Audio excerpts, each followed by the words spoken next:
하잖아요.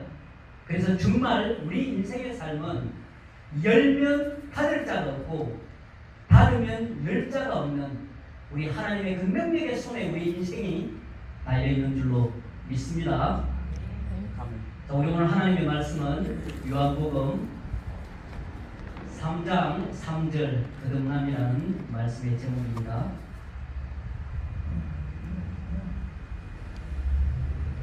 요한복음 3장 3절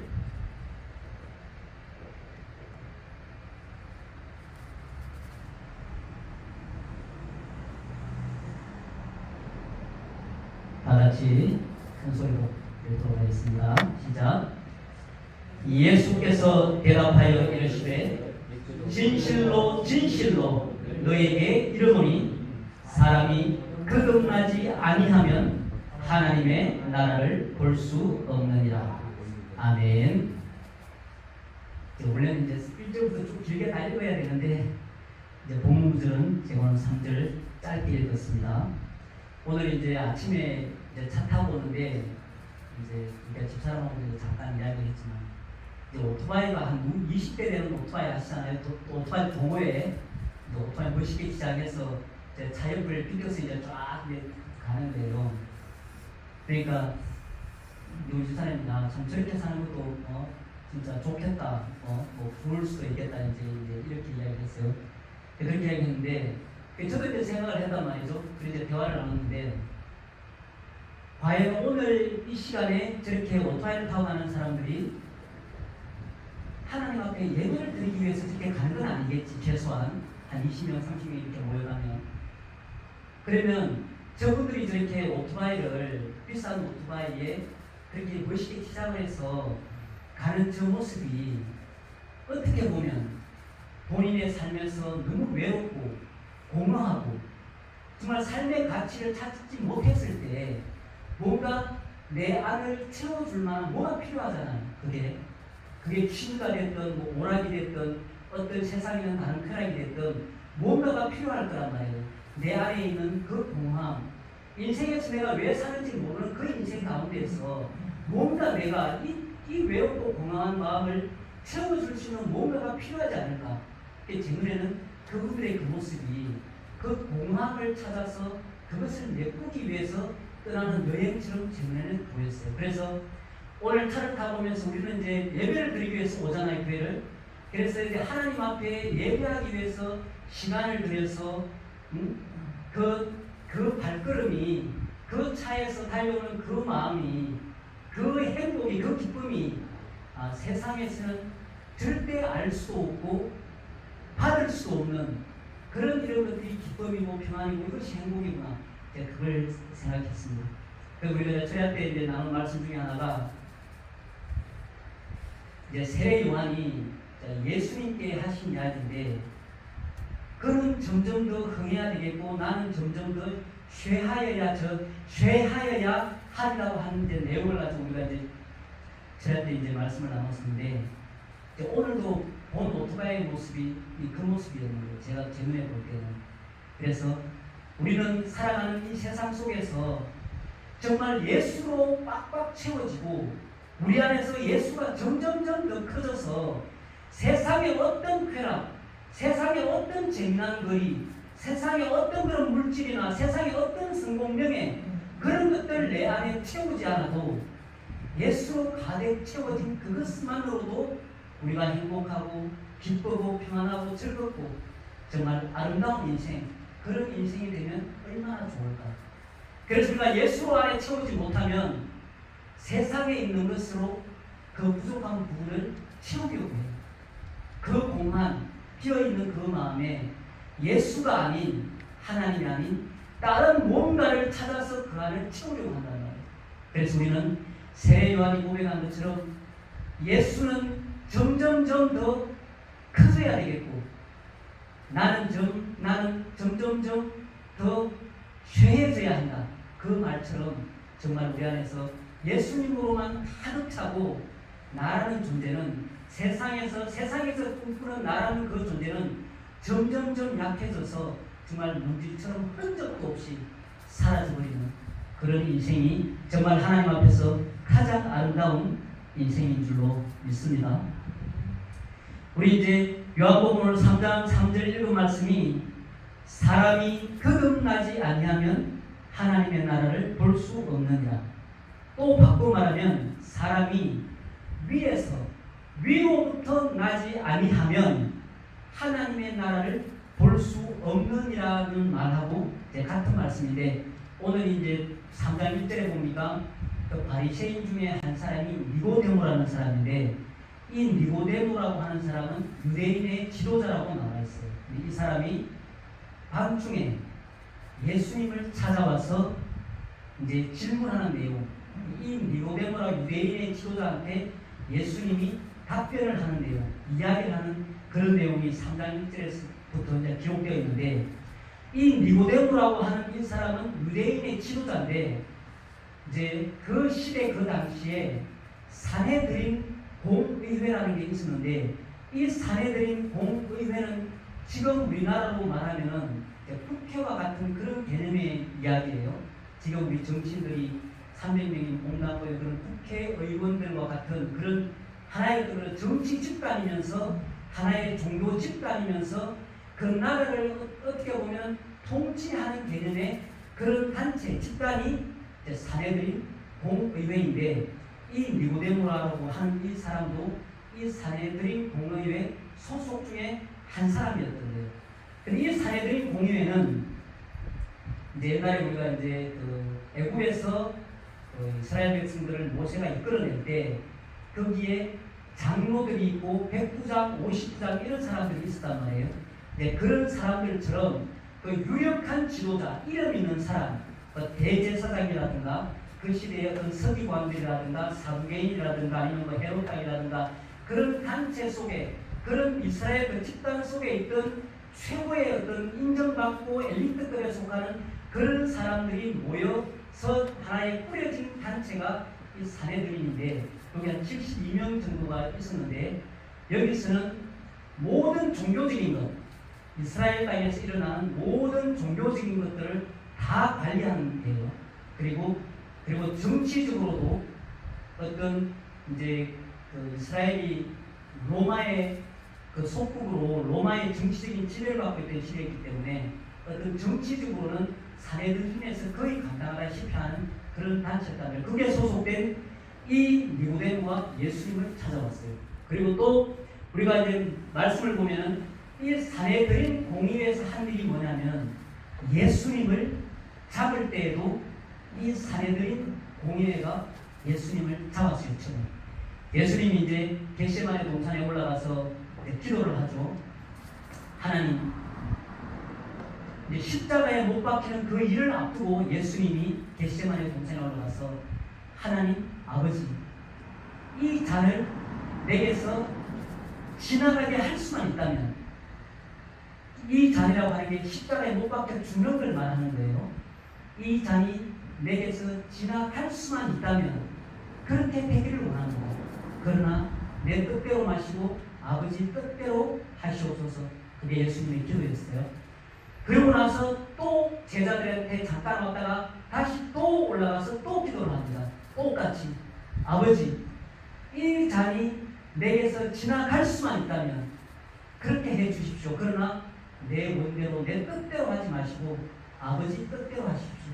그리고 또 제자들한테 잠깐 내려왔다가 다시 또 올라가면, 그리고 다시 또 기도하기를 아버지, 정말 이 십자가를 지는 이 죽음의 이 잔을 내가 마시지 않을 수만 있다면 그렇게 되기를 원합니다. 그러나 내 뜻대로 마시고 아버지 뜻대로 하시옵소서. 그렇게 하고 제자들한테 이야기하기를, 자 이제 일어나, 이제 나와 함께 가자. 나를 잡는 자들이 이제 왔다. 그러면서 와서 그 산헤드린에서 보낸 저 종교 지도자들이 보낸 그 군인들이 와서 예수님을 잡고 이제 끌고 갑니다. 그래서 그 가야바라 하는 대제사장한테 이 예수님을 끌고 와서 질문을 합니다. 예수님한테, 네가 정말 하나님의 아들 메시아 구원자, 네가 정말 하나님의 아들 그리스도가 맞냐? 그렇게 말하니까 예수님이 그렇다, 네가 말한 것이다, 그렇게 말합니다. 그러니까 이 대제사장이 하는 말이, 자, 더 이상 자기 옷을 찢으면서 더 이상 물어볼 필요도 없다. 그리고 어떤 정인도 필요하지 않다.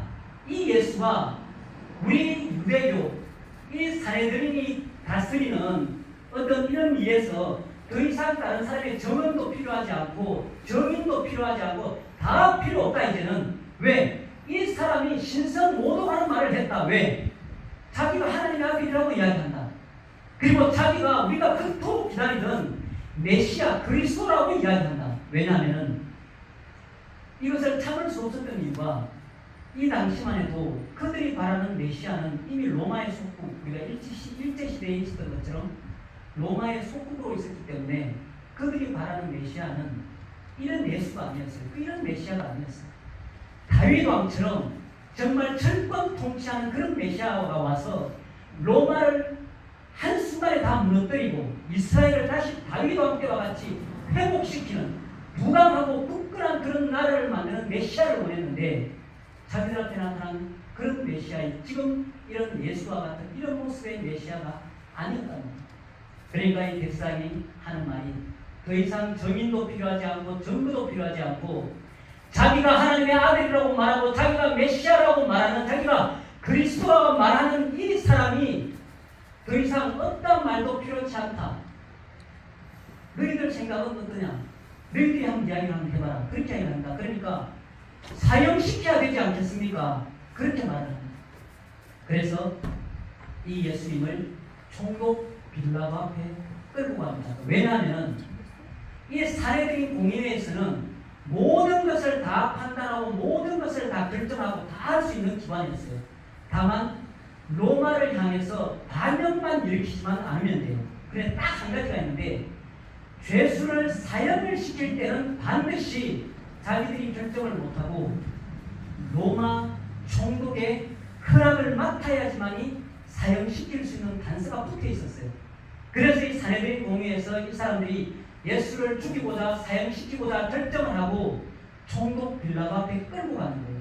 그래서 총독 빌라도 앞에 끌고 가서 이제 빌라도 앞에 이야기를 하는 겁니다. 이 예수가 하는 말이 성전을 사흘 만에 허물면 내가 자기가 짓겠다라고 이야기를 하지 않나, 자기가 하나님의 아들이라고 이야기하지 않나, 모든 있는 없는 말을 다 지어내서 이 예수가 정말 죽여야 될 사람인 것처럼 그렇게 이야기를 합니다. 그런데 빌라도는 아무리 생각을 해도 이 예수가 자기 입으로 자기 손으로 사형을 내려서 죽여야 될 만큼 죄가 있다거나 잘못이 있다거나 그걸 자기는 발견하지를 못하겠는 거예요.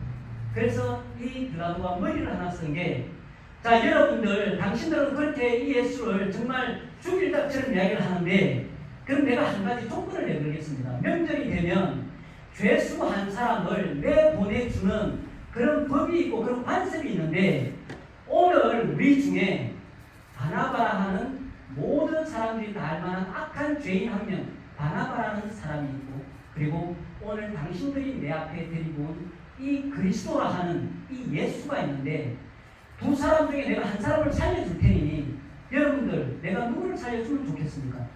그러니까 이 대제사장 그리고 이 서기관들 이 바리새인들 이 사내들이 공회에 있는 이 사람들이 백성들을 다 꼬드겨서 그렇게 그 빌라도 앞에 말을 할 때 예수를 살려달라고 풀어달라고 말하지 말고 저 바나바를 풀어달라고 이야기를 하자.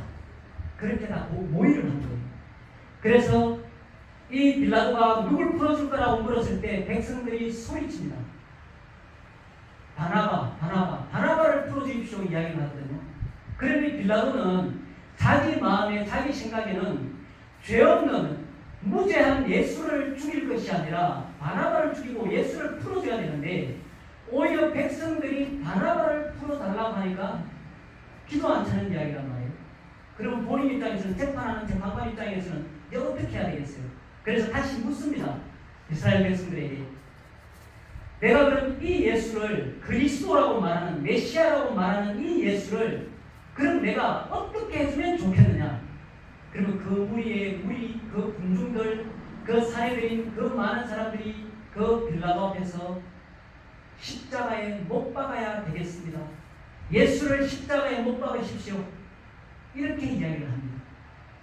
그래서 이 예수님은 이제 어쩔 수 없이 이 빌라도가 예수님을 살려주고 싶었는데도 불구하고 어쩔 수 없이 그들 손에 넘겨줍니다. 십자가에 못 박을 수 있도록. 그래서 이 빌라도는 물을 가지고 와서 그 물에 손을 씻고 이제 나는 이 무죄한 그리스도라는 이 예수의 일에 대하여 나는 아무 책임이 없다. 나는 잘못이 없다. 그래서 거기에 손을 씻고 저 사람이 흘리는 그 피가 이제 다 너희에게 돌아갈 것이다. 자기는 상관없다고 이야기합니다. 그러니까 이 이스라엘 백성들이 당당하게 이야기합니다. 저 예수의 피를 우리 자손에게 돌리라. 그러면서 이 예수를 십자가에 못 박으십시오라고 당당하게 이야기합니다.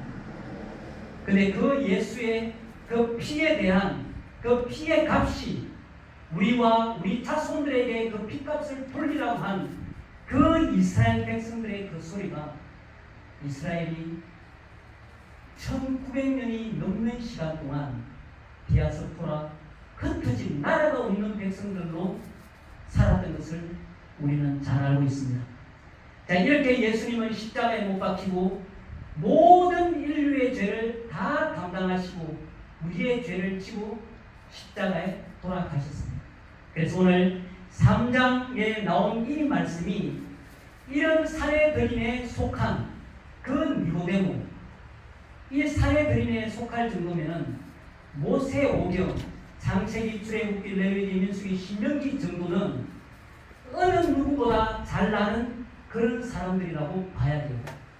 이 속에는 바리새인들이나 사두개인들이나 그 유대 지도자들은 이 여호와 하나님에 대한 그 여호와 사상이 특별한 사람들이고 또 이 시대에 살았던 사람들은 우리가 여호와 하나님에 대해서 범죄했던 사람들이고 우리 조상들의 그 하나님 여호와 앞에 범죄한 일 때문에 우리 조상들이 그토록 많은 고난과 어려움과 그런 포로 시대를 지났다는 걸 이 사람들이 잘 알고 있었기 때문에 어느 누구보다 더 우리는 율법을 잘 지켜야 돼요.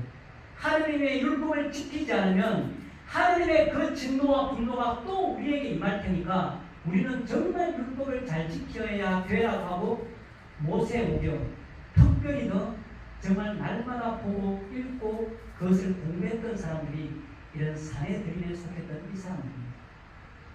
그럼 이 구약 말씀에는 내가 새 언약을 줘서 그리스도 메시아를 내가 너희에게 보내서 이제 너희를 구원한 너희 죄에서 구원해낼 메시아를 너희에게 보내겠다라고 하는 것이 구약에 나와 있는 많은 선지자들의 글인데 이 니고데모도 분명히 우리를 위한 메시아가 하나님께서 분명히 준비하셨고 때가 이르면 보내주실 것이라는 것을 알고 있었어요. 그래서 이 니고데모는 오늘 이 예수님이 정말 메시아라고 인정을 하고 왔는지 아니면 그리스도라고 인정을 하고 왔는지 아니면 그런 거 없이 기적을 일으키고 표적이 일어나고 기사들이 일어나니까 죽은 자를 살리고 병든 자를 치료하고 지금껏 자기가 보지 못했던 일이 예수라는 사람을 통해서 그 일들이 나타나니까 자기도 확인을 해보고 싶었던 거예요. 그러면서 3장 2절 말씀에 이렇게 니고데모가 이야기합니다. 그가 밤에 예수께 와서 이르되 랍비여, 랍비라고 하는 선생님이여라고 하는 말이에요. 랍비여, 우리가 당신은 하나님께로부터 오신 선생인 줄 아나이다. 하나님이 함께 하시지 아니하시며 당신이 행하시는 이 표적을 아무도 할 수 없음이니다라고 이야기합니다. 근데 여기서 니고데모는 분명히 이야기할 때 예수님을 보고 이야기할 때 선생이라고 이야기해요. 그러니까 이 예수가 기적을 일으키고 죽은 사람도 일으키고 각종 모든 병들을 고치는 그런 이적들을 보고 이 선생도 우리 구약에 나왔던 많은 그런 선지자들처럼 그런 한 사람처럼 온 분인가?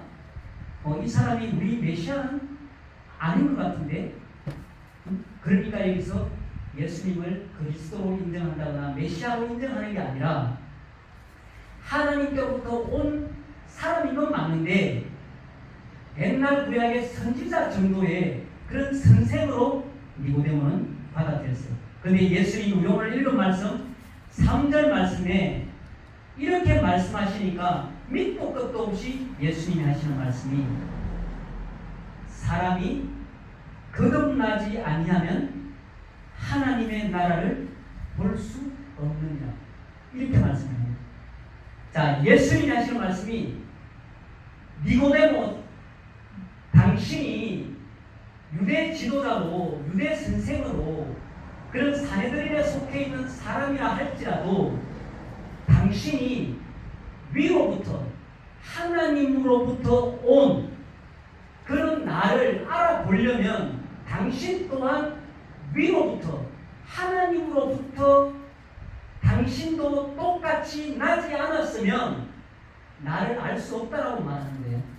그래서 당신도 거듭났으면 위로부터 당신도 하나님으로부터 당신의 마음이 당신이 하늘로부터 하나님으로부터 왔다면 당신이 나를 그리스도로 인정했을 텐데 메시아로 인정했을 텐데 당신은 거듭나지 않았다. 당신은 위로부터 하나님으로부터 당신도 오지 않았기 때문에 당신도 나를 선생이라고밖에 말하지 못한다. 그래서 사람이 거듭나지 아니하면 하나님의 나라를 볼 수 없느니라. 당신이 나를 알아보지 못한다는 거예요. 왜? 당신은 거듭나지 않았기 때문에 당신도 하늘로부터 오지 않았기 때문에 하나님께서 그것을 알려주지 않았기 때문에 당신도 나를 모른다. 그래서 하나님의 나라를 볼 수 없다라는 거예요. 그래서 예수님이 분명히 말씀했어요. 거듭나야 한다. Be born again. 다시 태어나야 된다고 말을 했어요. 분명히. 그러니까 우리가 이제 거듭난다, 다시 태어난다고 말하면 당연히 받아들일 때 나는 엄마 아버지를 통해서 육신으로 태어났는데 또 태어나야 된다라고 예수님이 말하니까 니고데모가 이렇게 다시 또 묻습니다. 사람이 늙으면 어떻게 날 수 있습니까? 두 번째, 내가 다시 엄마 뱃속에 들어갔다가 태어난다는 게 말이 됩니까? 이렇게 묻는 거예요. 왜냐하면 니고데모 입장에서는 거듭난다, 다시 태어난다는 말이 세상에서 나타나는 그 현상으로밖에는 받아들이지 못하기 때문에 내가 이렇게 나이 들었는데 내가 이 나이에 엄마 뱃속에 들어갔다가 다시 또 나오랴? 뭐 이렇게 하는 이야기야. 지금 당신이 니고데모는 그렇게 말을 하는데요. 그러니까 5절 말씀에 예수님이 다시 또 이야기합니다. 예수께서 대답하시되 진실로 진실로 너에게 이르노니 사람이 물과 성령으로 나지 아니하면 하나님의 나라에 들어갈 수 없느냐 이렇게 말씀합니다. 그 거듭남이라고 하는 게 다시 태어난다는 말이 니고데모 선생이요, 그 말이 당신이 지금 나이가 들어 늙었는데 엄마 뱃속에 들어가서 다시 또 나오라는 그 말의 뜻이 아니라 물과 성령으로 태어나는 것이 다시 태어나는 것이다, 거듭나는 것이다 라고 이야기를 하는 거예요. 그러면서 예수님은 그 거듭나고 다시 태어난다는 말이 물과 성령으로 다시 태어난다는 걸 말한다는 거예요. 자, 그러면서 예수님이 거기에 대한 설명을 합니다. 왜냐하면 그 말 뜻을 이해를 못하니까요. 물과 성령으로 나는 다시 태어난다는 말이 엄마 뱃속에서 다시 태어나는 것 외에는 더 이상 상상할 수 없는 말인데 물과 성령으로 거듭나는 게 다시 태어난다는 거라고 말을 하니까 그 말을 알아듣지 못하니까 예수님이 다시 설명을 합니다. 6절에 말씀합니다. 육으로 난 것은 육이요 영으로 난 것은 영이니 내가 너에게 거듭나야 하겠다 하는 말을 놀랍게 여기지 말라라고 이야기합니다. 예수님이 육으로 난 것은 육이다, 영으로 난 것은 영이다라고 이야기해요. 그러니까 물과 성령으로 태어나야 되는데 다시 태어나야 되는데 육으로 난 것은 육이래요. 그러면 우리 육신, 세상의 엄마, 육신의 혈통을 통해 태어난 엄마 뱃속에서 태어난 우리는 육이잖아요. 육체니까. 그래서 육으로 난 것은 육이기 때문에 이 육을 육은 어떻게 다시 태어나는 거냐? 그게 바로 물로 다시 태어나야 된다는 거예요. 우리가 이제 잘 아는 것처럼 세례가 있고 또 이제 침례라고도 표현을 하지만, 자, 물로 다시 태어난다고 하는 건, 자, 우리 몸이 예수님을 믿고 우리 몸이 물 속에 들어갔다가 다시 물 속에 나오는 것을 다시 태어난다라고 이야기하는 거예요. 우리 육은. 그래서 우리가 예수를 믿고 나면 세례라는 걸 행한단 말이에요. 그래서 물 속에 들어가서 예수님이 십자가에 못 박혀 죽은 것처럼 나도 물 속에 들어가서 예수님이 죽은 것과 똑같이 지금까지 예수를 모르던 내 인생, 예수를 모르고 살았던 내 모든 삶은 이제 예수가 십자가에 못 박혀 죽은 것과 똑같이 나도 이제 그 물속에 들어가서 예수처럼 예수와 함께 나도 이제 죽고 다시 예수가 3일 만에 다시 살아나신 부활하신 것처럼 나도 다시 이제 살아나요라고 하는 그것이 바로 물로 거듭난다는 뜻이에요. 그래서 예수님이 육으로 난 것은 육이요 영으로 난 것은 영이니, 그래서 육에 대한 것은 이렇게 설명을 했어요. 물로 다시 태어나야 한다. 물 속에 들어가서 나는 이제 죽고 다시 예수와 함께 살아납니다. 나는 다시 살아났습니다는 그것이 물로 다시 태어난다는 의미고, 그리고 또 예수님이 영으로 난 것은 영인이라고 말하면서 8절에 다시 또 설명을 합니다. 바람이 임의로 불매 내가 그 소리는 들어도 어디서 와서 어디로 가는지 알지 못하나니 성령으로 난 사람도 그러하니라. 자, 우리가 이제 물로 다시 태어나는 것은 우리가 눈에 보여요. 육은 육이고 영은 영이기 때문에. 왜냐하면 물에 들어갔다가 나오는 그것을 통해서 나는 이제 다시 태어났어요. 육은. 그걸 증명이 되는데, 자, 영은 영이라고 말했는데 예수님이 영에 대해서 설명을 하는데 뭐라고 되어 있어요? 바람으로 이야기를 하거든요. 바람이 그냥 부는데 바람 소리는 들을 수 있어요. 그런데 조용히 부는 바람은 그 소리조차 들을 수가 없죠. 그런데 하나님의 말씀, 예수님이 말씀하시는 이 영은 바람에 비유하면서 바람이 어디서 시작을 해서 어디로 가는지 눈에 보이지도 않고 알 수도 없다는 거예요. 그게 영이라는 거예요. 자, 그러면 영으로 거듭난다는 것은 우리가 어떻게 확인할 수 있느냐? 뭘로 증명할 수 있느냐? 그것은 바람이라서 조용히 불 때는 소리조차 들리지 않고 눈에 보이지도 않고 증명할 수도 없고 손에 잡을 수도 없고, 육은 육이고 영은 영이라서 이 영은 절대 사람의 눈으로 우리 육신을 입은 육의 세계에서는 증명해낼 수 없는 게 바로 영이라는 거예요. 정말 우리 간단하게, 그러면 이 영이라는 이 영의 의미를 오늘 우리 예배를 드리는 이 시간을 생각을 해보면, 우리가 올 때 이런 이유에서든 저런 이유에서든 아니면 습관적이 됐던 어떤 이유에서든 우리가 하나님 앞에 예배하기 위해서 여기를 왔어요. 여기를. 그런데 우리가 세상의 일을 뭔가를 할 때는 내가 마음으로 결단하고 결심하고 결정하고 그 일을 행하잖아요, 우리가. 그런데 마음으로 결심하고 결단하고 결정한다고 해서 가장 하기 힘든 일이 우리가 하나님 앞에 예배하고 나오는 일이 가장 힘들고 어려운 결정이고 가장 어렵게 할 수 있는 일이 바로 우리가 이렇게 교회에 하나님 앞에 예배하러 나오는 이 일이에요. 그럼 이 일은 내가 오직 내가 뭔가를 얻기 위해서 내가 결정하고 결단하고 오직 육신적인 판단으로 이 판단을 내리고 결정을 내린다는 거예요. 물론 그런 것도 있을 수 있겠지만 이 일은 눈에 보이지 않는 바람처럼 하나님께서 우리에게 주시는 이 영, 성령으로 말미암아 우리 안에서 역사된 그 역사 때문에 우리가 오늘 이 자리에 와 있는 줄로 믿습니다. 우리 사도행전에 보면은 이런 말씀이 또 있어요. 너희가 예수를 믿을 때에 받은 선물이 있느냐? 그러면서 하는 말이 너희가 예수를 믿을 때에 성령을 선물로 받았느냐? 이렇게 질문한단 말이에요. 자, 성령을 선물로 받은 것을 증명할 길이 없어요. 방법이 없어요. 왜냐? 좀 전에 말한 것처럼 바람처럼 보이지도 않고 만지지도 않고 증명해낼 길이 없어요.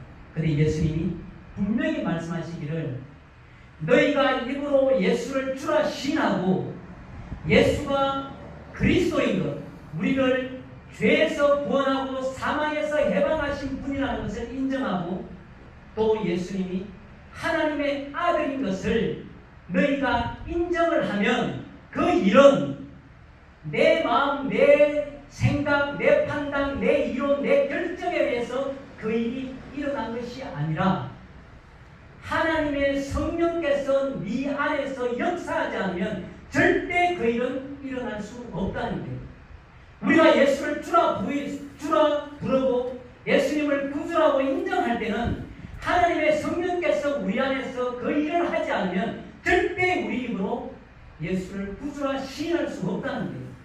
예수를 메시아라 그리스도라 인정할 수 없다는 거예요. 그리고 하나님의 아들인 것을 절대 우리가 인정할 수 없다는 거예요. 누가 아니면 오늘 이 말한 성령으로 아니하시면 하나님의 이 영으로 아니하시면 어느 누구도 예수를 구주라고 인정할 사람이 없다는 거예요. 그래서 정말 우리 마음속에 내 마음속에 예수님은 정말 내 삶의 내 인생의 주인이십니다. 예수님은 정말 나를 위하여 나 대신해서 내가 죽어야 할 그 십자가에 내 죄를 다 짊어지고 거기서 죽은 분이 예수님이 맞습니다. 그리고 거기에서 또 나를 살리시려고 부활하신 예수님을 내가 알고 또 믿습니다. 그 예수님이 하나님의 아들인 것을 내가 인정하고 내가 또 믿습니다. 이 고백이 되는 우리에게는 누가 증명해내지 않아도 누가 설명해내지 않아도 그걸 붙잡을 수 없어도 하나님의 성령이 우리 안에 계신 것이 명백한 줄 믿습니다. 그래서 우리가 살아갈 때에 이런 인생 저런 인생 모든 힘들고 어려운 그런 상황을 지나다 보면 정말 하나님이라는 분이 계신가? 정말 예수라는 이분이 나에게 뭔 의미 있는 정말 존재인가? 나는 기도라고 하는 것을 하는데 정말 그분이 천지를 창조하고 전능하신 하나님이라면 내 기도를 과연 듣기는 듣는 건가 진짜? 왜 나한테 친구하는 건가 이분은? 내가 믿는 이 예수가 정말 나의 구원자가 맞는가? 이 하나님이 정말 내가 찾는 그 하나님이 맞는가? 그런 고민을 해볼 때가 있습니다. 저도 살면서 그런 고민을 해볼 때가 있었고요. 정말 하나님은 살아계신 게 맞나? 정말 하나님이라는 분이 이 천지 우주 만물을 창조하신 게 진짜 맞나? 그런 생각을 좀 할 때가 있습니다. 제가 이제 지금까지 하나님 앞에 이제 기도를 하면서 수십 년 동안 얼마나 이런 기도 저런 기도 많이 했겠어요. 제가 이제 한 번 있어서 보면 생각을 해봤어요. 과연 내가 지금 이날까지 하나님 앞에 기도했던 그 기도들 중에 정말 하나님께서 들으신 기도가 있을까? 내가 하나님 앞에 내가 입으로 정말 마음으로 했던 그 기도 중에 정말 하나님께서 들으신 기도가 있다면 어떤 기도를 했을 때 그 기도를 과연 하나님께서 들으셨을까? 그걸 한번 생각해 본 적이 있거든요. 근데 우리는 늘 기도를 하잖아요. 정말 뭐 어려울 때마다 기도하고 힘들 때마다 기도하고 뭔가 필요한 게 있으면 기도하고 그렇게 우리 그런 인생을 사는데 제가 이제 그 생활 그렇게 정말 하나님께서 정말 들으신 기도가 있을 거라고 그 시점에는 뭡니까? 세월이 흐르고 나서 되돌아보니까 정말 잊어버리지도 않고 그것이 정말 못에 박힌 것처럼 하는 그 기도가 있었어요. 되돌아왔을 때. 그 첫째가 뭐냐면, 제가 이제 우유대리즘을 하고, 이제 세상 말로 이제 쫄딱 망했습니다, 이제. 그래서 남은 돈이라고는, 제가 알기로는 그래요. 우리 집사람은 뭐 교통청 운동이 있었는지 모르지만, 200만 원밖에 이제 남아있는 돈이 없었어요. 그래서 이제 살고 있는 집을 다 팔고 정리하고 다 정리를 하니까 남아있는 돈이 200만 원인데, 이제 애가 셋이란 말이에요. 근데 애 나이가 해봐야 이제 뭐 7살, 3살, 이제 뭐 4살, 2살 뭐 요 정도였어요.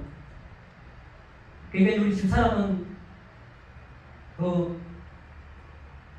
이사 갈 데가 없다 이래가지고 서울인데, 그리고 그때가 뭐 오래된 시골도 아니고 뭐 2000년대인데 어디를 가겠어요. 이 집사람은 이제 우리 집사람이 원했던 거는 이사를 가긴 가되 애들이 너무 어리니까 화장실이 집 안에 있는 화장실은 가야 되겠다. 집 밖에 있는 데 애들이 어리기 때문에 그건 너무 불편하고 그건 못할 것 같다. 그래서 저는 이제 집사람한테 정말 하나님께서 나를 봤을 때는 정말 길바닥에 나 앉아야 되고 정말 길거리에 내쫓겨서 그런 노숙인처럼 살아야 될 그런 인생일지도 모른다. 하나님 보실 때 나를 봤을 때는. 그렇지만 애들 셋을 봤을 때는 하나님께서 분명히 준비해 주신 데가 있을 거다. 그래서 한번 찾아보자, 한번 찾아봐라. 그래서 저는 좀 모르겠어요. 이제 기도는 했겠죠, 당연히. 그래서 이제 반지하 이제 재개발하기 위해 가지고 이제 집을 허물어야 되는데, 그 동안에 잠시 비어있는 집이 반지하인데 그 안에 정말 화장실이 있었어요. 근데 그게 200만 원에 20만 원이면 그랬어요, 그 집에. 근데 거기다가 살게 됐는데, 제가 이제 그 시점에 이제 2002년 월드컵 올림픽에 맞아서 제가 이제 다시 인테리어 형한테로 다시 가서 인테리어를 다시 시작했는데, 그때 첫 달 월급을 형이 주는데 2002년도에요. 뭐 1970년도가 아니에요. 2002년도인데 형이 친형이에요. 그냥 아는 형이 아니에요. 친형이에요. 5번째 형이에요. 그것도. 일을 했는데 형이 내 의견을 알아요. 내가 형한테 뭐 도와달라고 말은 하지 않았지만 어떻게 해서 다시 오게 됐는지 형은 안단 말이에요. 이야기하지 않았지만 동생이 어려운 걸 알잖아요. 그럼 형이면 근데 월급을 줘야 돼요. 일을 했으니까. 근데 형이 나한테 얼마를 줬냐면은 100만 원을 줬어요. 이 생활이 불가능합니다. 이 돈이. 근데 제가 이제 그 돈을 받고 이제 그때 당시 우유 배달할 때 차를 이제 그걸 가지고 있었기 때문에 타운웨였어요. 그걸 타고 이제 서울 쪽 구로동에서 봉천동을 오는데 그게 남부 순환도로거든요. 그게 이제 자동차 전용도로처럼 좀 길이 넓어요. 이렇게 고가처럼 되어 있는데 이제 그 길을 다 넘으면서 하나님한테 기도를 하는 거예요. 제가 그 100만 원을 들고. 왜냐면 나는 내 나름대로 인간적으로 세상적으로 기대하는 게 있었을 거 아니에요. 형한테. 아니 내가 이렇게 어려우면 일을 했으면 아니 월급은 얼마를 좀 정하더라도 아니 뭐 추가로 좀 내서 어떤 생활에 보탬되게끔 해준다거나 그 형편을 알면 그런 마음도 없지 않아 있었겠죠. 저는. 근데 그 길을 차 안에서 넘어오는데 이제 눈물이 몇 쏟아지기 시작합니다. 그러면서 내가 하나님 앞에 한 기도가 하나님, 제가 죽는 날 동안 하나님께서 제게 주시는 축복 외에는 이 세상 어느 누구에도 제가 기대하지 않겠습니다. 정말 하나님만 바라보고 오직 하나님이 제게 주시는 축복 외에는 세상에서 그 어떤 것도 제가 기대하지 않겠습니다. 그 기도였어요.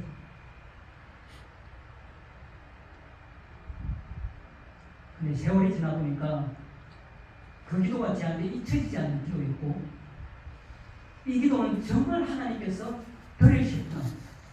그걸 제가 알겠다고. 그리고 또 한 가지는 제가 이제 반지하에 가서 살았다고 했잖아요. 이제 그 반지하에 이제 내려가면서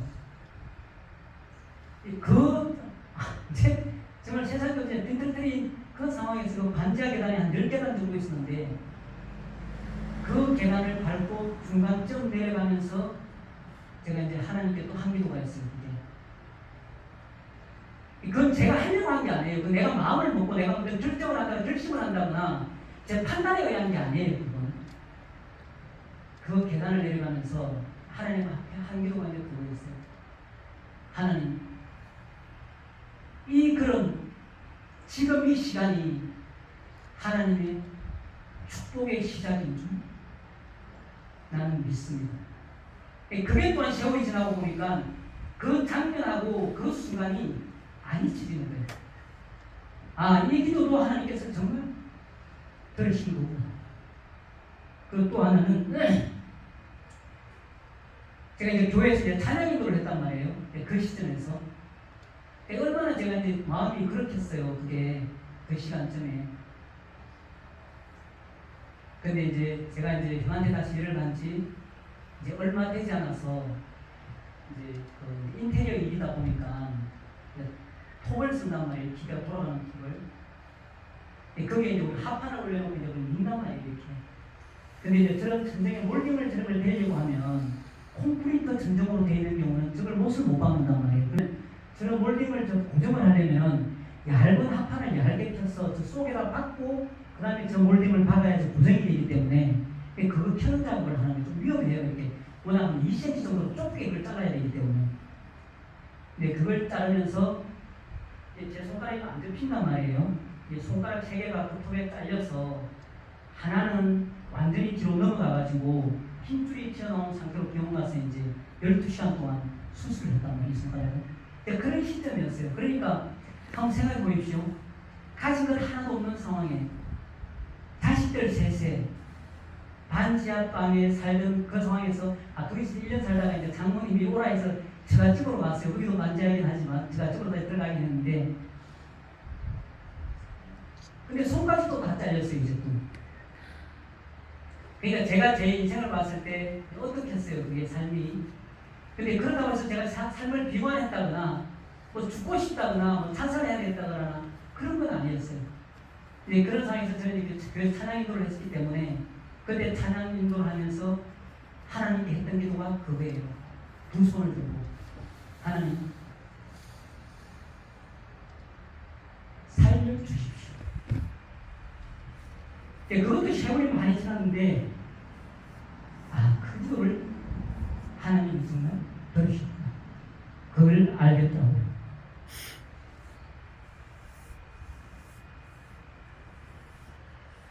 우리가 하나님 앞에 이 예수 우리에게 생명을 주고 우리에게 구원을 주고 죄와 사망 가운데 죽었던 죄와 사망 가운데서 헤어나오지 못한 그런 인생들을 예수님이 십자가에 매달려 못 박혀 죽으시고 그리고 사흘 만에 다시 살아나셔서 이제 우리를 하나님의 그 아름다운 영광스럽고 찬란한 그 영원한 나라에서 우리를 하나님의 자녀 삼고 하나님의 백성 삼고 이제 우리를 그렇게 구원해 주셨단 말이에요.